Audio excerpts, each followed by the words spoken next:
session following that.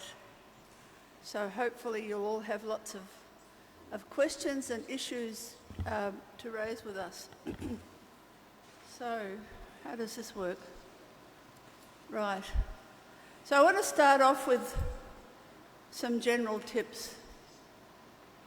Is this echoing? No, okay.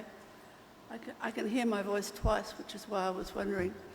So the point that I would like to start off with, that I have certainly learned since I've been with NUS for the last 8 or 9 years, is that, people are inhibited from publishing because they think they can't write. And the fact is that not everyone is a good writer. Not everybody ever becomes a good writer. It took me years and years and years to master the technique of academic writing, which is not a style of writing that I particularly like, but it's one that's sort of forced on us by academic convention. So there is a way to get around the problem if you don't feel that you're a confident writer, and that's to do your research in a team. And we have had some successes with this at CSS. The first one was the big study that we had about 5 years ago, which was very handsomely funded by the Australian government, where we did a survey of women's participation in village leadership and politics and decision making.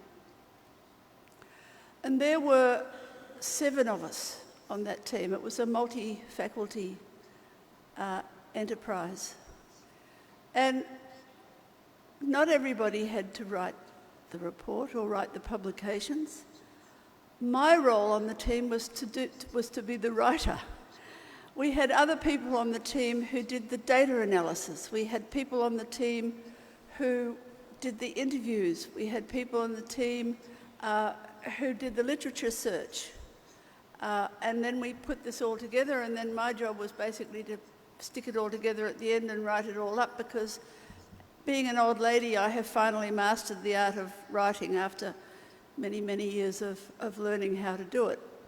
So if research is done as a collective enterprise, you can publish. And, I don't want to point any fingers, but, a classic example is the medical profession. If you read any medical journal, you'll find every journal has got about 25 authors. And this is because, not pointing any fingers, this is because medical research involves a great many different specialised research skills. And the people who have done all that research and put all that data together are not necessarily the ones who write the final product, right? So, and there are many other disciplines. This is really common in many of the sciences. So I urge you all, if you want to publish, to set up teams in your faculties or set up interdisciplinary teams between faculties and centres. That's the way to do it. Make sure that somebody on your team is going to be the final writer, or else somebody who's a good editor.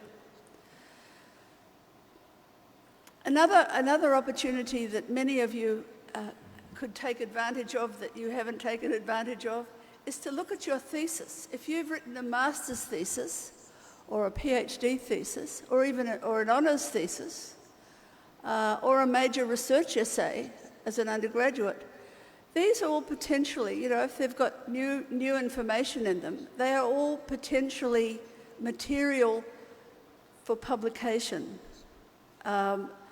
And again, if you can get a good editor to advise you, and I certainly will volunteer for anybody who wants me to help, then you could get articles out of your thesis. Another really good way to approach publication is to look at the sector priorities. In the education sector, we have I think three priorities that have not so far had any research done on them. And those are really good topics to address because there's funding to support the research, lots of funding. It's about 100,000 tala, or some enormous amount of money, which is unexpended year after year.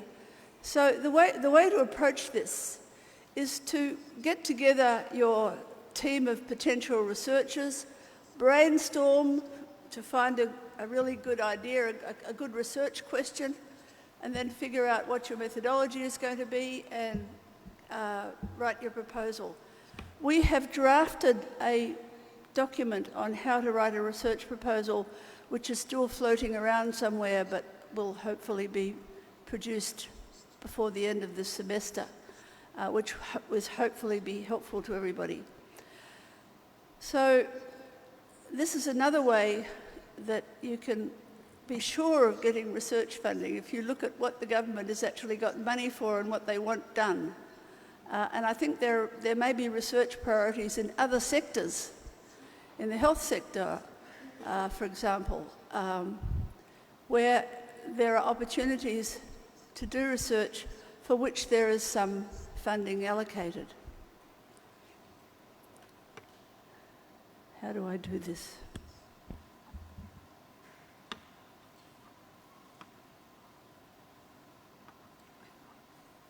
How do I go to the next one? Oh, there, okay, great, thank you.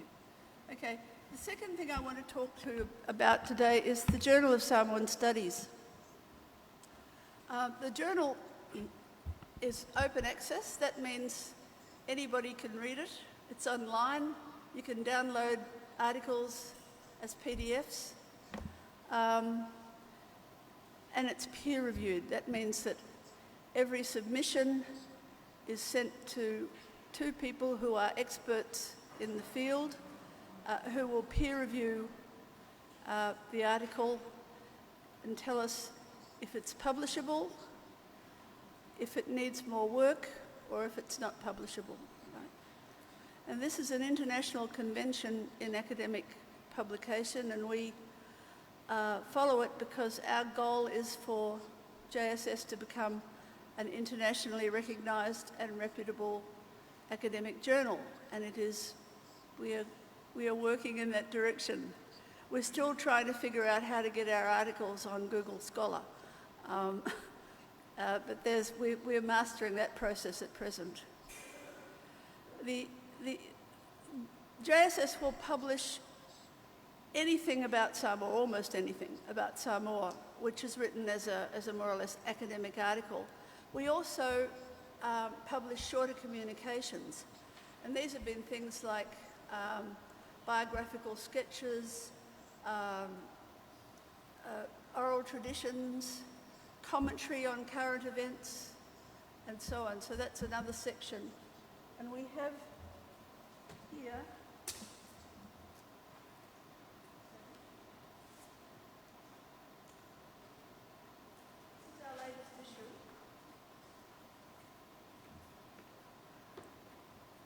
and this is it's just got the title and abstract of the current contents because we haven't quite finalised it.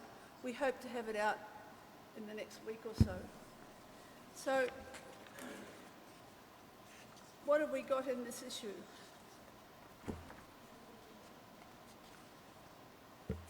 One of the things that we have done this time is we've got two papers that are the result of PhD research that have been at PhDs at NUS, which we're very proud of. So we have a paper by Tiffany Arthur on Samoan villages, and the research that she did in the 4 villages. She did a restudy of work that had been done in the 1960s to see how villages had changed, or if they had changed. We have a paper by Viale Lemeko on obesity in Samoa, and we have another paper on the measles epidemic by Ramona Budasing and her collaborators. So those are three research papers. We've also got one from the Malua Theological College on Samoan theological hermeneutics, which is very heavy going, but was admired by the peer reviewers. And we have a number of shorter communications, two of them in the Samoan language. So, you know, this is this promises to be a very good issue, a very interesting issue.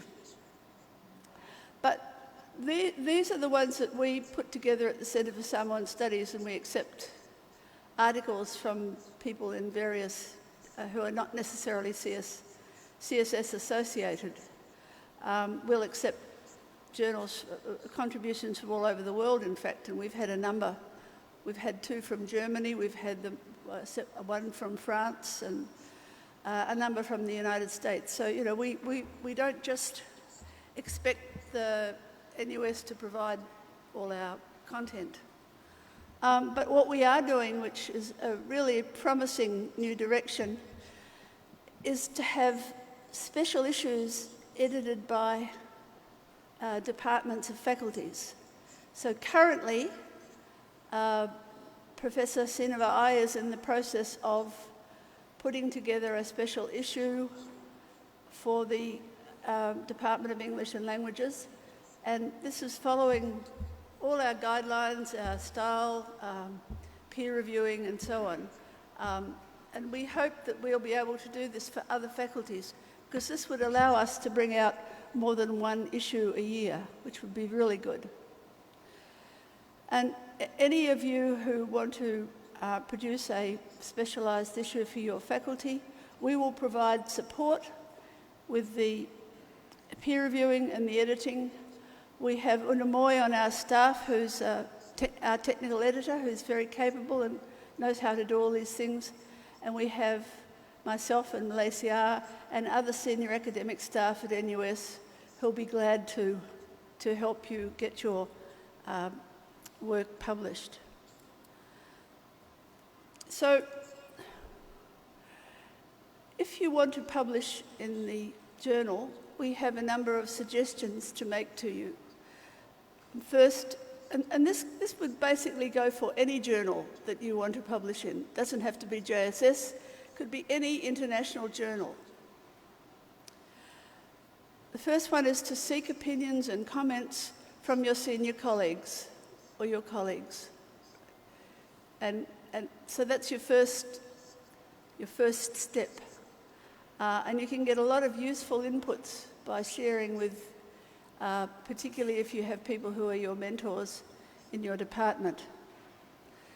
Make sure you follow the JSS Style Guide, which is on the Journal of Samoan Studies has its own website. Be prepared to revise your paper on the basis of peer review comments. Don't be offended and go off in a huff. This has been known to be happening. But say these are really useful comments, and revise your paper taking account of the peer reviewers' comments. And be patient with us, the JSS editors, because each issue takes a long time. Peer reviewing can be very slow. Often we have to, because peer reviewing is done by qualified academics in universities in other countries, and we have to sometimes remind them to get their reviews in so that we can go to the next step of publication. So getting an issue out takes time, but remember, the editors are on your side and they really want to publish you. There's another point that I made which I've forgotten about. Where is it? Okay.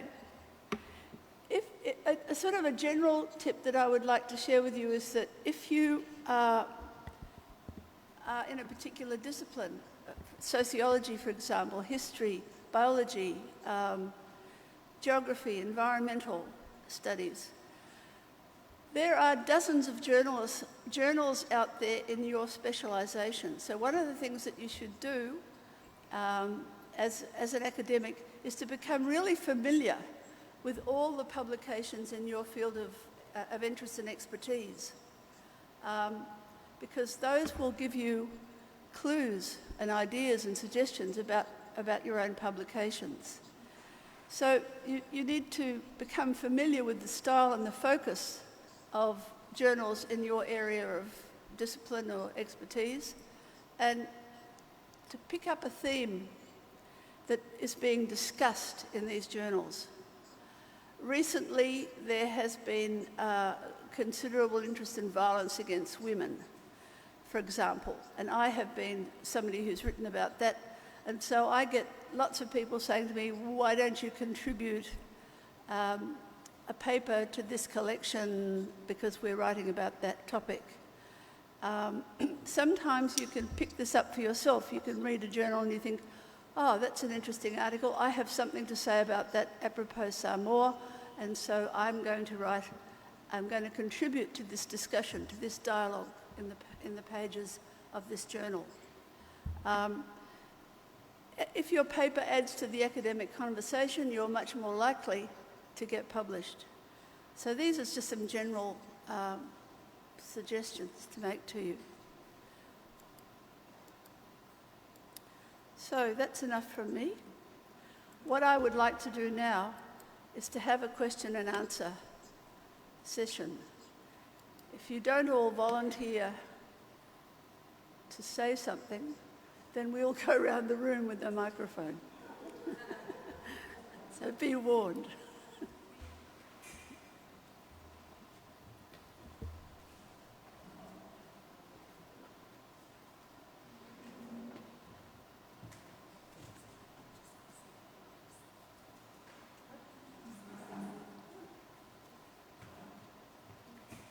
Okay, people, I'll be very brief.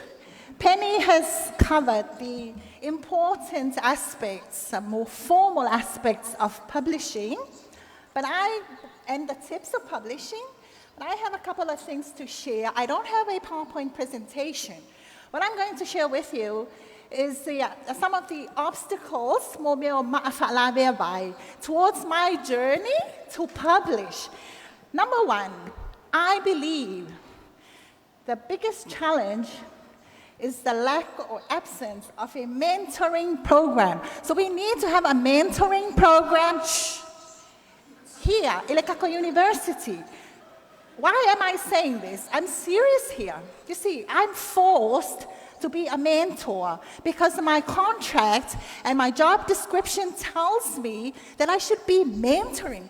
I tell you what, I have never mentored anyone or anything in my life. So I'm experimenting with one lecturer from the Faculty of Health Science. You know, people feel sorry for her, but, you know, as I said, I'm experimenting with her. I believe the mentoring goes together with the medical research and publishing. Because I believe, publish research, so those two things go hand in hand, all right? So that's what I think. So at least if anything positive comes out of this forum, we're going to set up a mentoring program. Because not everyone can mentor. So if I look in the dark, like grappling in the dark, a mentor, but I'm mentoring a health professional. And I'm thinking, oh, Kalila, I've imparted my mentoring. And then she mentors patients. I feel, okay. But then I will know that there is mentoring. But that's what I think. I also believe, secondly, I think I always borrow from the Nike slogan, just do it. You'll just have to put your bum down, read, study. I'm not just talking about formal research that goes through URIC. Anything, like you can have your viewpoints, and notice the issue that come out. A discussion or something like that. That's all research in my book and my definition. And what else? And we also have Penny talked about the peer-reviewed journal, the Samoan Studies. I also believe the JEFNAS or any non-peer, partly peer-reviewed journals, because ours is partly peer-reviewed. because we have editors that actually do the reviewing, and they take it apart, they dissect the work. And our poor publishers to be, or whatever you call them, they feel so down and out. Look, Kelly, I want to fefe. Come fine. But I tell you what, the mentor is very important, because I believe il approach or a piggyback, because it's on the head of a mentor. It carry like a mentee. Yeah, it's true. And that's what we've been trying to do now with Jaffnas. We help our young, emerging lecturers, researchers. We encourage them. And we said, okay, we'll do it together. We'll just have to go through this journey. I will hold your hand, God help me, and help the people. But it's to make the work easier. Because we're second language speakers. And even up to now, I'm still struggling. Because, there's always a new word, a new phrase that comes up. Takeaway, what's your takeaway message from the presentation? Anyway. So I think it's open to the floor that we all kind of kongi maa. What kawaii forces. But we all laugh for maa to build our capacity to actually think together, compile and put together. And finally, I think publication is important for me, for posterity, so that when I die, people will continue to remember me. My quote up here, Tawa'ala Tai Milo 2018. Yeah, Milo Mataya La Tai Towers 2020, 2030. Thank you.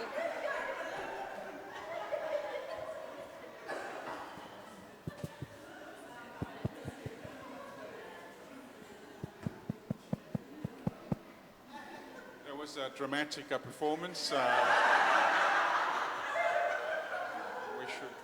didn't know you had an acting, dancing career. So mentoring is very important. It's part of doing research. And we were going to have a workshop on a PhD mentoring and supervision this time, today, but we thought that there was not enough time. We need a whole day's workshop for supervision of PhD students. So we're going to do that on the 16th of September, which is about 2 weeks from now. And all the PhDs in US, and there's about 24 of us now, so are encouraged to attend that workshop, because you need to know how to supervise PhD students. So mentoring is very important, and you don't have to have one mentor. You can have 2, 3, 4 mentors. You can have a mentor that specializes in writing papers, for example, that mentors you in writing your articles. You can have a mentor to guide you through your social life if you're having social problems, for example. So it's always good to have mentors, and that are supposed to guide you through your journey through research. So, yes. So it's not only mentoring those who are doing PhDs, but also mentoring those who are doing other research other than those doing PhDs.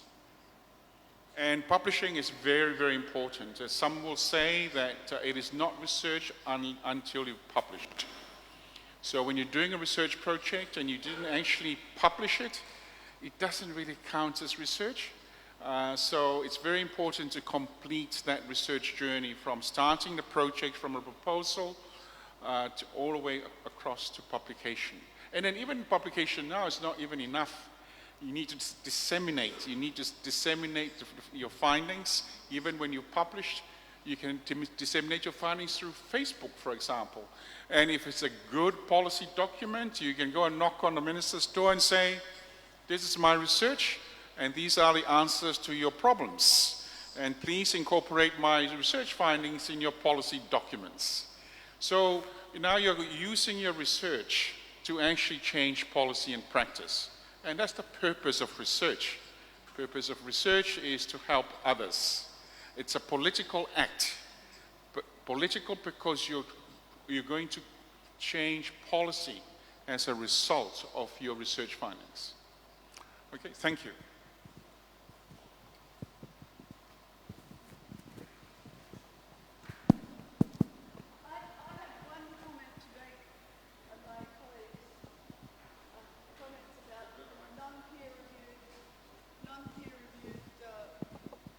Journals published by the university, and that is that the last issue of the Faculty of Arts journal contained a number of articles that we would have gladly published in our peer-reviewed Journal of Samoan Studies with a little bit of work on them. So don't sell your contribution short. Peer-reviewed is always more prestigious than non-peer-reviewed.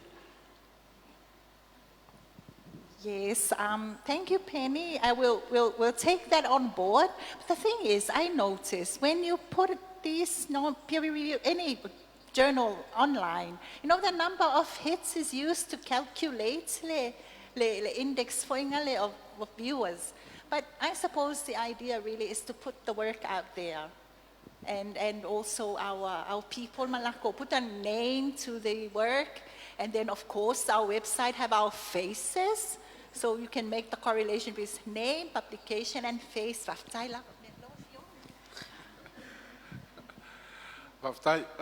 just want to make one point, I think, or a couple of points. First is that, you know, we have this attitude to knowledge. I found, I think, partly cultural, and that is, you know, what I know is what I know is what I know is what I know. And if I'm going to tell you what I know, even if you have a different opinion, I don't really care. My opinion is more important than yours, and full stop.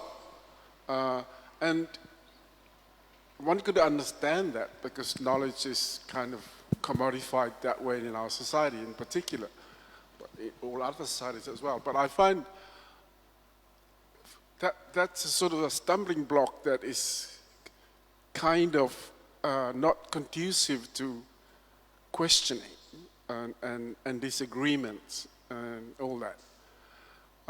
And the second point I want to make, which is connected to this one, is that we are trying to encourage people to write in Samoan for the journal. So far, we have not been very successful in attracting published long articles. So what we've done is we say, okay, let's start with the shorter communication and see if we can start with, 3-4 pages to 7 pages, and see if people can handle an argument within that length with proper referencing and all that, and see if we can start from there. Hopefully when people see themselves in print, that would provide some kind of motivation but you've got to fully understand that people may disagree with what you say. And if you don't accept that, then, it makes it kind of hard to deal with what you submit for the journal. But that whole attitude, I guess it's different in science and social science research, but it's what you know is important, but other people may know differently, and then we have a debate, and that makes it interesting. I find it hard. The way people write so far, there's a shorter communication from Latai, from Malua, in the current the journal issue that's about to come out, basically making the argument about pastors shouldn't pay tax. An article that I disagree with, but it's very well argued. And I think it's worth publishing. So when the journal comes out, please read it, because it's very well sort of argued logically and so on. And people are invited to write to the journal, and maybe we will start entertaining people's commentaries on articles in the journal as a way of facilitating that debate within the journal's confines. So that's all I want to add to this discussion so far. Hello. I have a few comments to make. I'm a native English speaker, and that does not mean I'm a good writer. Penny was my supervisor for my PhD, and she can attest to the number of reading pens she probably went through in the fix this. It wasn't like fix a paragraph, it was basically fix all of this. And when you get feedback from reviewers for articles that you go to publish, sometimes they will say you need to revise, and when you see the length of the revisions, you think, oh dear, I should just give up, like right now. And it takes time to swallow that. It's not something that we automatically are built to be able to deal with. And in trying to help my students get over the challenges of my saying, this is not clear, this is not ordered, to encourage them, interestingly, to just write. We did a photo essay assignment this semester where they took photographs of the food environment and pictures that represent issues related to food security in Samoa. And they wrote the narrative about it. And by writing that narrative, they felt more comfortable in trying to connect it to the secondary statistics that were about the country, because they could see that link. Because my students are natural storytellers, but it's to get them to write, put it on paper.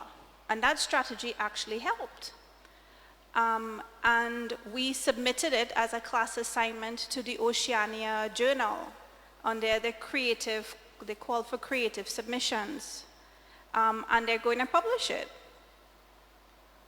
So I think that when we think of writing, we think of the huge articles, but we could start from the small one-page assignments just to encourage them to get the words onto the paper. Because we don't graduate with a PhD suddenly expert writers. We don't graduate with a degree as expert writers. This is something that takes time to build as a skill, and to recognize that. And it's okay when you don't do so well the first 20 times.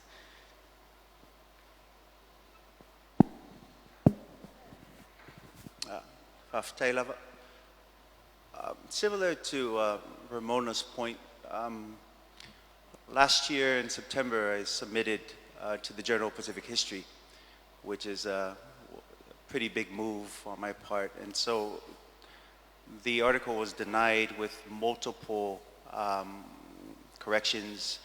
And so going back to Penny, after crying for a whole month, she basically said that this is a part of the process. And then as a mentor, Penny, you said you gave me a couple of other angles. And as a historian, part of the angles I need to do is to go to archives to find out these particular angles. Since last year, I still haven't had access to the archives. The government or MES does not allow me as a historian to go into these particular spaces to provide and to do proper research. And I'm not in the field often, but as historians, we're in the archives, we're in the libraries, looking at secondary and primary.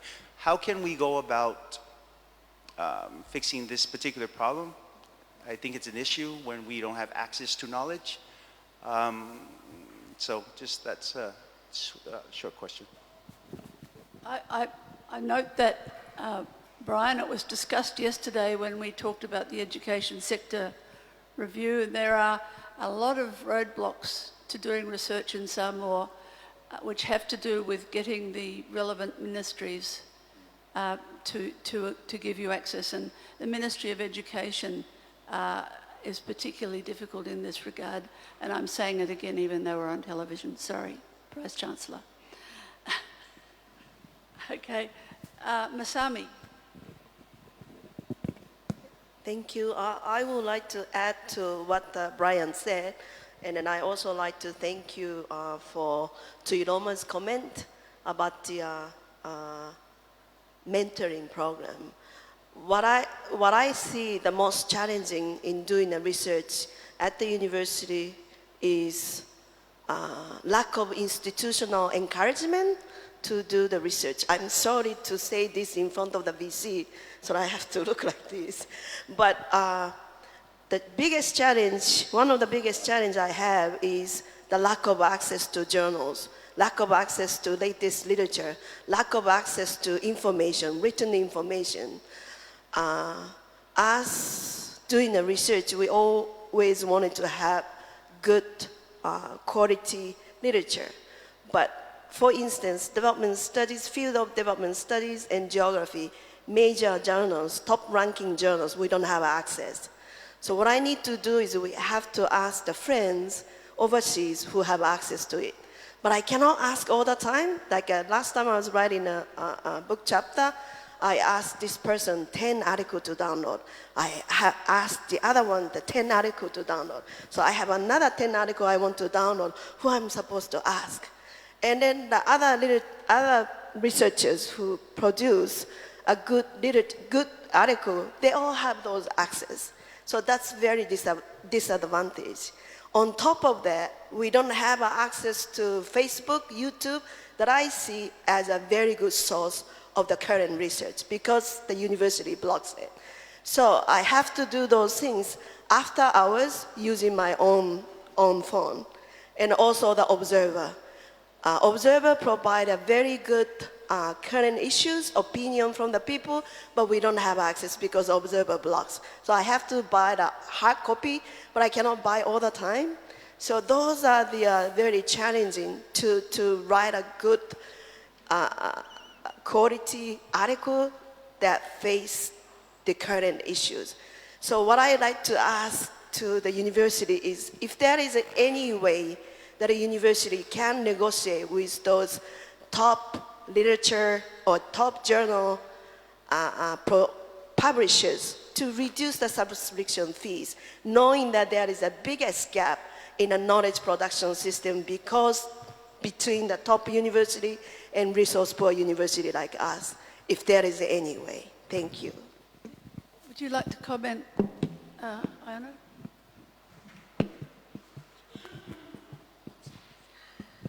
Thank you very much for that. I'm disheartened by the notion that there's lack of institutional encouragement. I would like to think that the university encourages research because it is one of our key tasks. And as you heard the Prime Minister yesterday, he's supportive of the university doing research. So it's something that we're going to change. I'm actually campaigning for a research office with a director of research. So at the moment, we can't really set it up because of some problems with the previous administration. So we'll just have to wait until next year when we can change the structure. And then we're going to look at employing a director of research and setting up a research office with a statistician in the office and with all the tools that are needed to support researchers. Now, with the lack of access to journals, you're absolutely right, really. It's a problem. Access to the various data, and there's many databases overseas now. There's Scopus, for example, and there's Medline. And also there are now databases specific for the various disciplines. So the arts will have their own databases, for example, versus science. So the cost of actually accessing those databases and downloading the journals is in the millions of dollars. So I don't think we can afford that for now, but I would like to encourage that there are journals that are in a list of Hinari journals. So Hinari, if you go into Hinari, there are journals in there that are free for download. And also in Google Scholar, you will find that there are articles that are available that are free. And because increasingly there is now an open journals now, and with open journals, it's free. So those who publish the articles will have to pay a fee, whereas those of us who access and download the articles, it's free. So you might want to have a look at those. And there's a lot of articles, as I said, in that realm now. But with regards to databases, I'll have to inquire whether we can access one or two and see what the cost will be. Okay?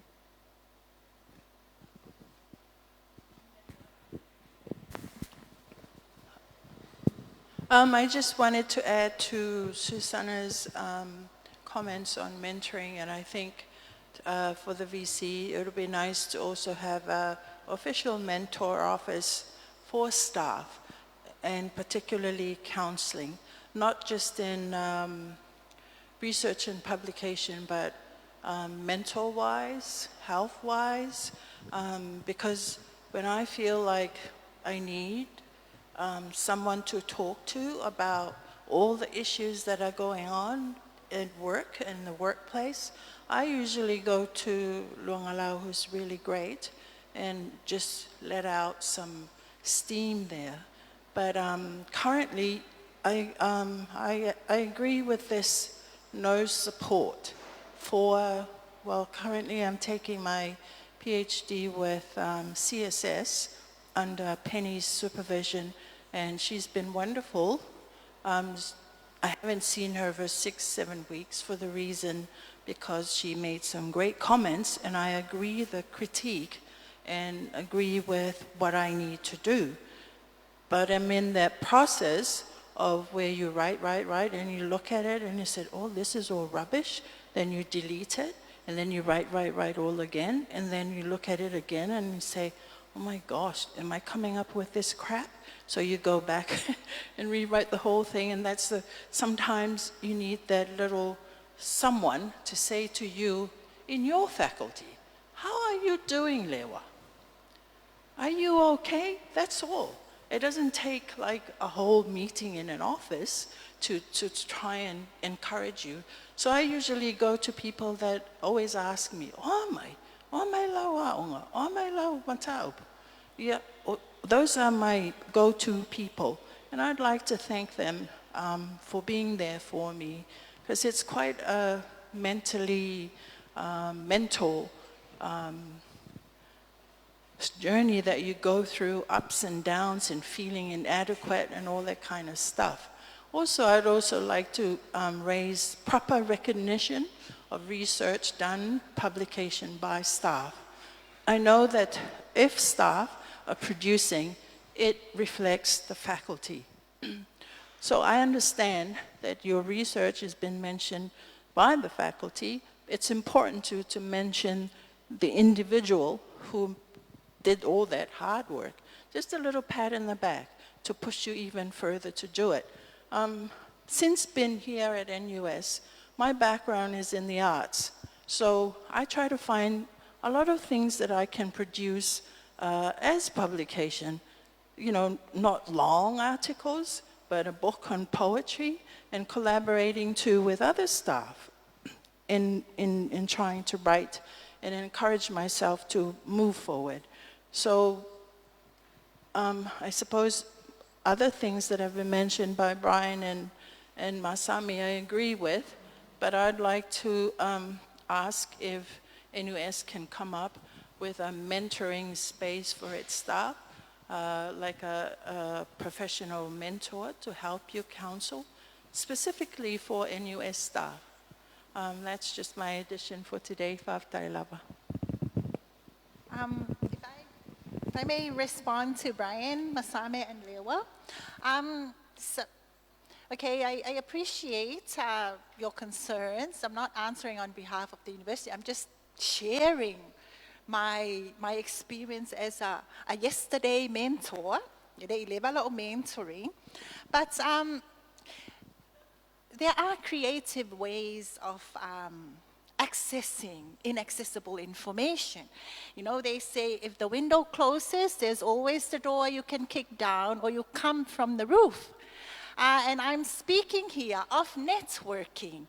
This is Samoa, so if the person you know or a former student, well, I must confess, I use a lot of our former students who are now with MNRE, access site reports that I believe should be public documents, pela o environmental impact assessment reports. You know, it's not, but I believe if it's funded by taxpayer, it should be available to the public. So there are those other innovative ways of getting information. Number two, membership with professional organizations.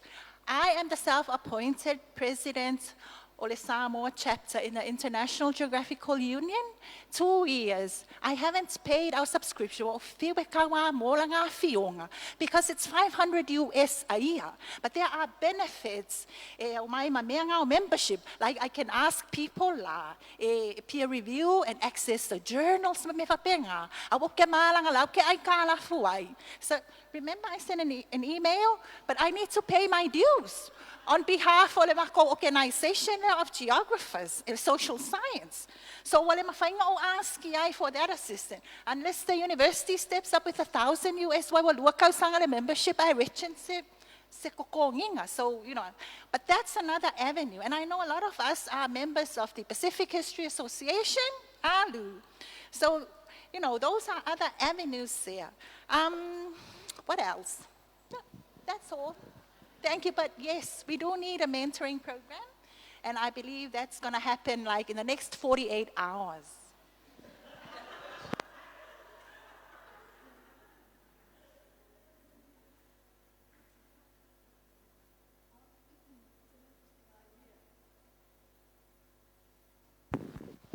To have a kind of a universal mentoring service, but I'm a bit skeptical about whether that would actually work, because often, you know, to be really helpful, you need to have a disciplinary background that matches the person that you're mentoring.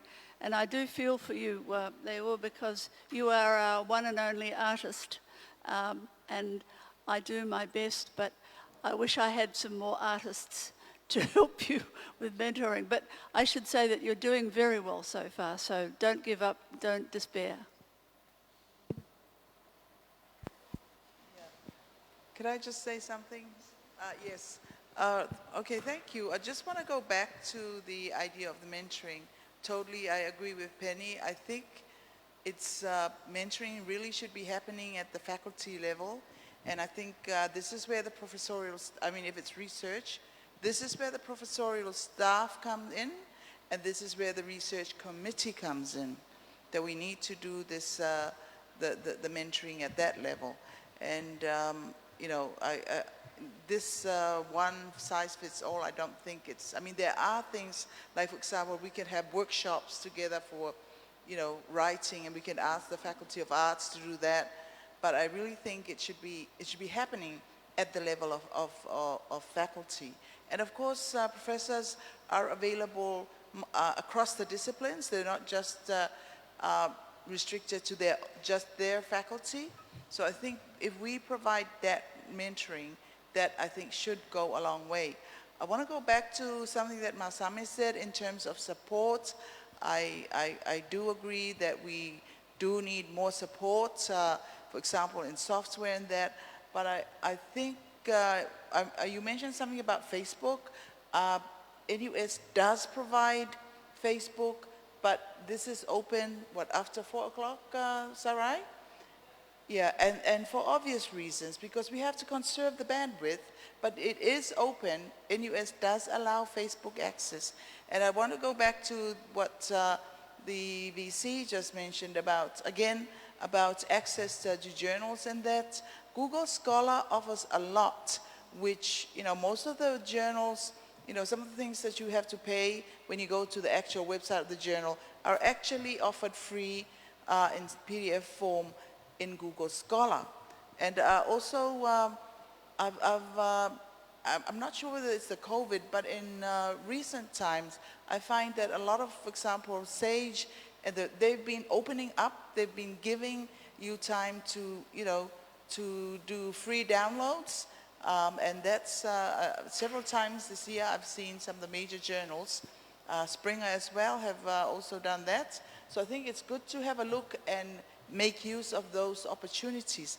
Again, back to the library, the open access journals that the VC has pointed out.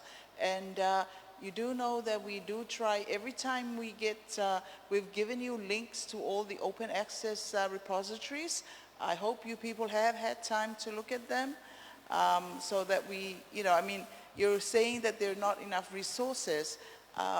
Okay, but you also need to look, we have provided at this point in time. So that's all that I wanted to say at this time. And it may be also to do with, back to the publishing, because the Journal of Samoan Studies are offering, and they want you to take on that multidisciplinary approach. Perhaps also we do special editions on a particular, so for example, special edition on COVID, or rather than just going from faculty to faculty, that we do special issues on special issues. Yeah, so thank you. Is this working? Thank you. That's a really good idea.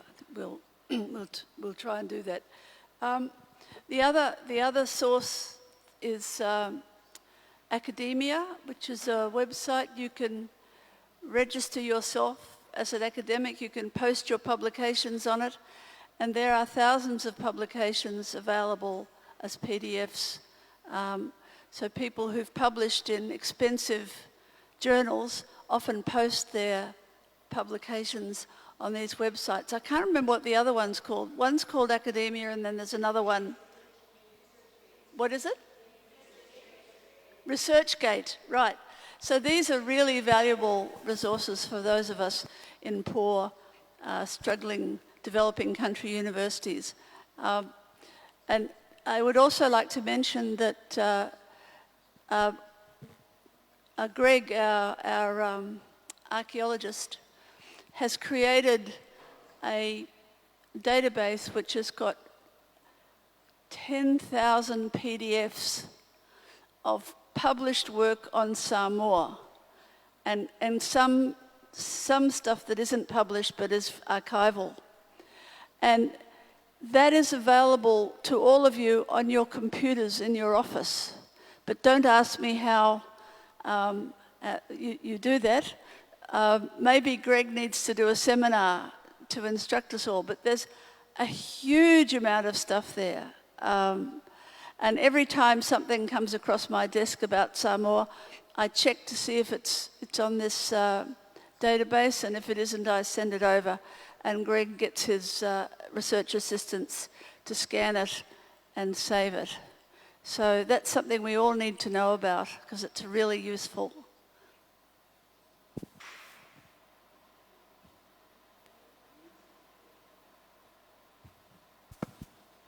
First time I've known. I'd like to just to give some comments on more about the issue that we're discussing about mentoring. I do acknowledge the work of the mentors, and I tend to agree with Professor Yuan Chen with the mentoring that's done in the at the faculty level. And I'd like to take this opportunity also to thank our professorial staff, because they've been really pushing to drive the research. I know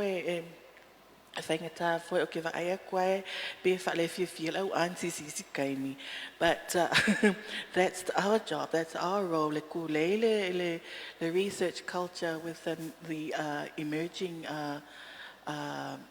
researchers that are up and coming.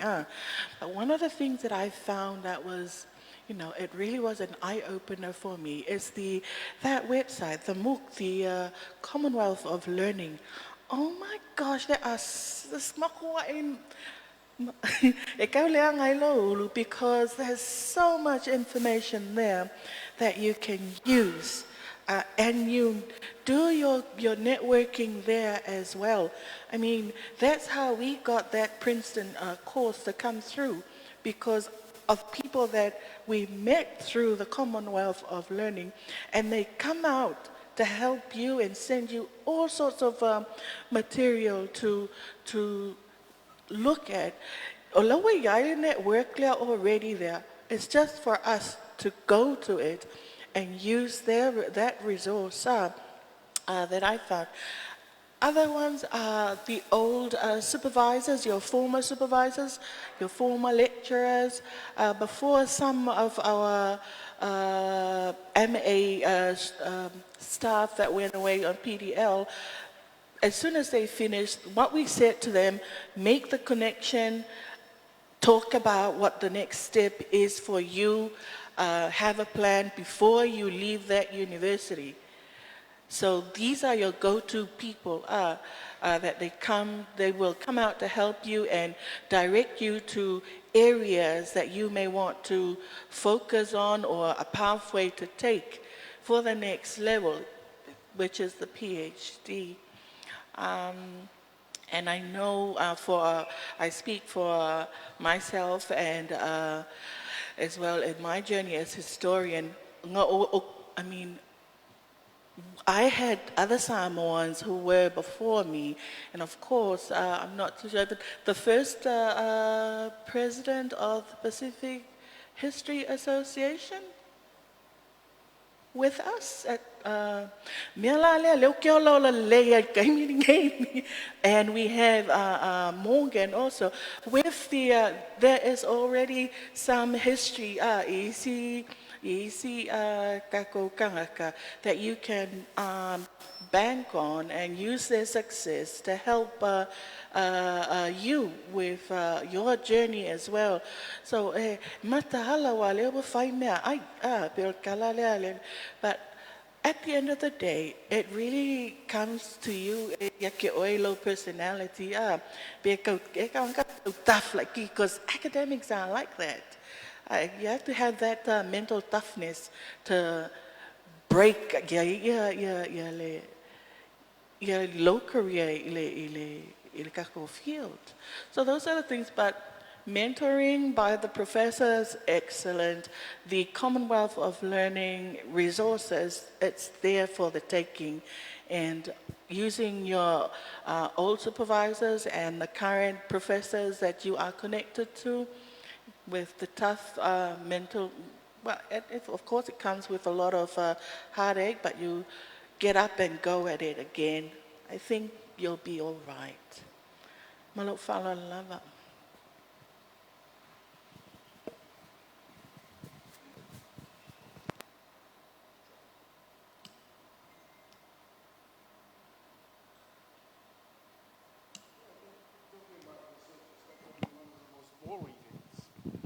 Doing it is much better and much more stimulating. But I hope that sort of discussion sort of creates some interest in it. And I agree with the idea of mentoring. I think, and it's can become quite lonely doing research. Sharing it with other people might be another way of helping.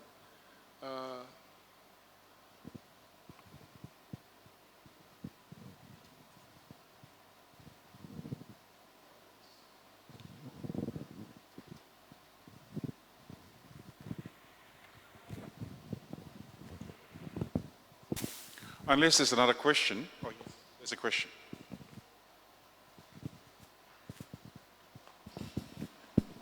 It's just a comment. I'm sitting here because I'm always thinking about what about this and what about that from personal experience here at NUS. It's also, aside from mentoring, there should be also leadership. Leadership has a lot to do with empowering and inspiring your staff to research, write, and publish. So for me, it would be nice too if the management people that are sitting on those positions should have some sort of leadership, positive leadership for staff in supporting them to move forward and push forward in research and publication. I guess I'm looking from an educator's point of view. In US, you look at, there's so much funding, so much effort, so much time put into trying to get the students in our classes at the bottom and pull them up so that they're at the standard that they should be. Opposite of students, also look at staff. We spend so much time on upgrading staff, the staff that are coming in, and you leave the other ones sort of in between, and no focus there that much. That's from my own personal experience. I'm not talking about anybody else, but I think it's important for the university also to look at its middle staff, the staff between the professorials and the grade 3. Not just focus on the grade 3 and upgrading them and spending so much time and effort on them, but also looking at the staff that are sitting in the sandwich, in between, you know, the ham and the egg, not the lettuce and the bun, but those people who are the people who will be coming up in the next stage of the development of the university. O kangaka ia le alua I lunga, o wai titilo, o fifietele, o vai atu, wai ini polo ofesa. Well, we were sitting on just how many professors? It was just Professor Sina, and then Joanna, and then Asofo, and then Malama and Penny. And then you have all these young, like now we have Susanna and we have Rachel from our faculty and Essay. So there should be some sort of, so there's a flow of academics coming through instead of this big gap of how many professors and so many grade 3s, and then you're losing the middle staff. So I think it's important, just a comment. And I guess I've taken this idea from Malama, talking about our attitudes and the way we, you know, there's that thing,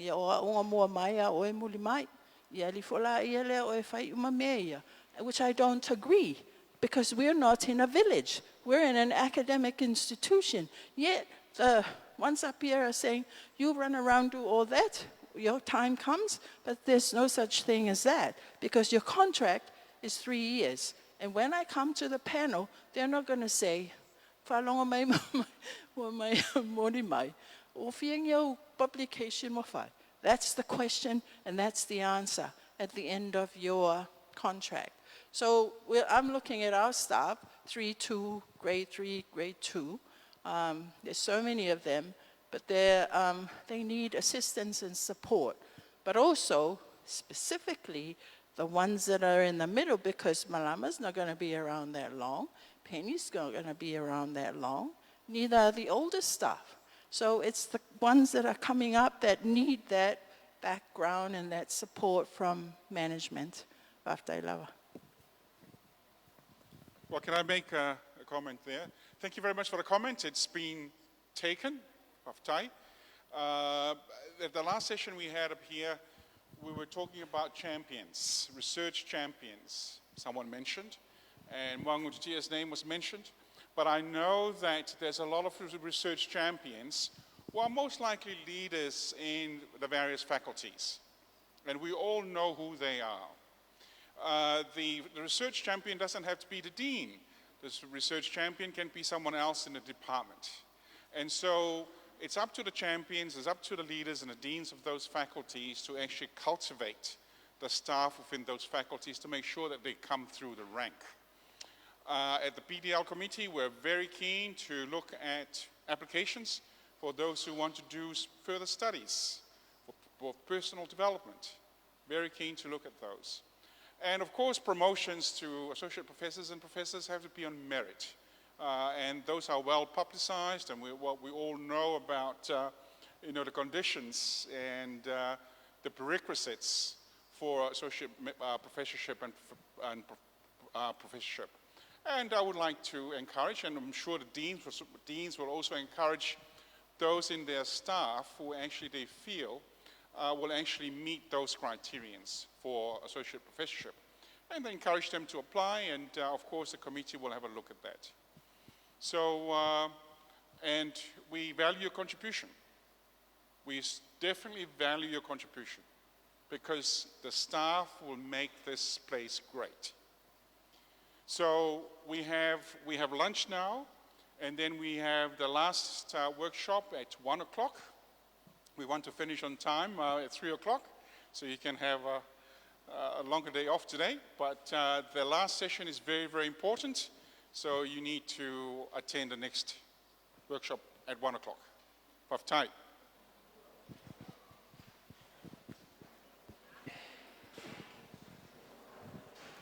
Just to let you know that I've got 10 copies of the contents of the latest journal, if anyone wants to grab one.